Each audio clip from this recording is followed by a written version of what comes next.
ચલો ગુણાકાર. તો 2 પંચા કેટલા થાય? 10 થાય. બરાબર. હવે એકમમાં શું છે? 5 છે. તો 5 નો ઘડિયો 3 સુધી બોલવાનો છે. ચલો ફટાફટ. 5 તારી 15 આવ્યા. તો 15 5 વધી પડી 1. બરાબર. 5 તારી 15, 15 5 વધી 1. 15 કેવી રીતે થાય? અહીંયા 1 અને 5 એટલે 1 5 15. 15 5 વધી પડી 1. હવે 5 નો ઘડિયો 5 સુધી બોલવાનો છે. ચલો ફટાફટ.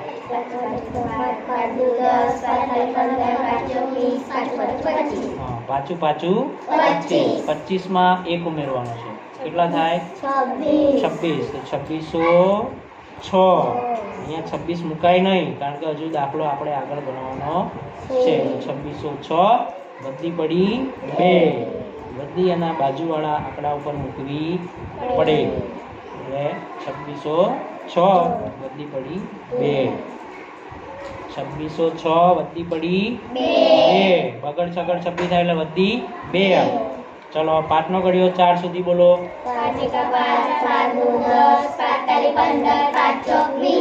5 ચોક 20. 20 માં 2 ઉમેરો તો કેટલા થાય? 20 ને 2 22. તો 2202 વધી પડી 2. 2 બગડા 22 થાય ને? તો 2202 વધી પડી 2. હવે 2 નો ઘડિયો કેટલા સુધી બોલવાનો? 5 સુધી. ચલો બોલો ફટાફટ.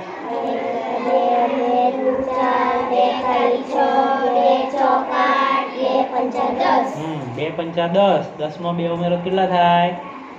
12. 10 ને 2 12. તો આપણે અહીંયા કેટલા મૂકવાના? એકડ બગડ 12. કેમ 12 મૂકી દેવાના? કારણ કે હવે આગળ આપણે ગણવાનું નથી. બરાબર. અહીંયા આગળ કોઈ આંકડો નથી એટલે આપણે 12 પૂરેપૂરા મૂકી દેવાના છે. કોઈ જગ્યાએ વધી આવશે નહીં. હવે આ બંને સંખ્યાનો સરવાળો કરવાનો. શું કરવાનું? હવે સરવાળો. ગુણાકારની અંદર શું આવે? સરવાળો આવે. હવે શૂન્યમાં 5 ઉમેરવાના. શૂન્યમાં 5 ઉમેરો તો કેટલા આવે? 5. શાબાશ. હવે 6 ને 6 કેટલા થાય? 12 થાય. 12 2 વધી પડી 1. અહીંયા આ વધી 1 મૂકવાની. બરાબર. હવે 1 માં શું ઉમેરો તો? 1 નો 1. 1 ની અંદર આ નીચે 2 છે. 1 માં 2 ઉમેરો કેટલા થાય? 3 થાય. 1 માં 2 ઉમેરો તો 3 થાય. બરાબર. દેખાય છે ને બધા? ચલો હવે 9 માં 2 ઉમેરવાના. 9 ને 2 9 પછી 2 ગણવાના. 9 પછી 10 અને 11. 11 1 વધી પડી 1. 2 ગણા 11 થાય એટલે વધી 1 આવે ને? હા. હવે 11 1. બરાબર. વધી 1. હવે 6 ને 1 7. 6 ને 1 7. પૂછ્યું એટલું જ બોલવાનું. આગળ બોલવાનું. 6 ને 1 કેટલા? 7. હવે 7 માં 1 ઉમેરવાનું. 7 ને 1 કેટલા થાય? 7 ને 1 તો આ મૂક્યા 8. હવે આ 1 છે એની નીચે કશું નથી એટલે 1 નો 1 આપણે નીચે મૂકી દેવાનું. બરાબર. હવે કેટલો જવાબ આવ્યો? એકમ દશક કરો. ચલો. એકમ દશક 100 10,000 લાખ.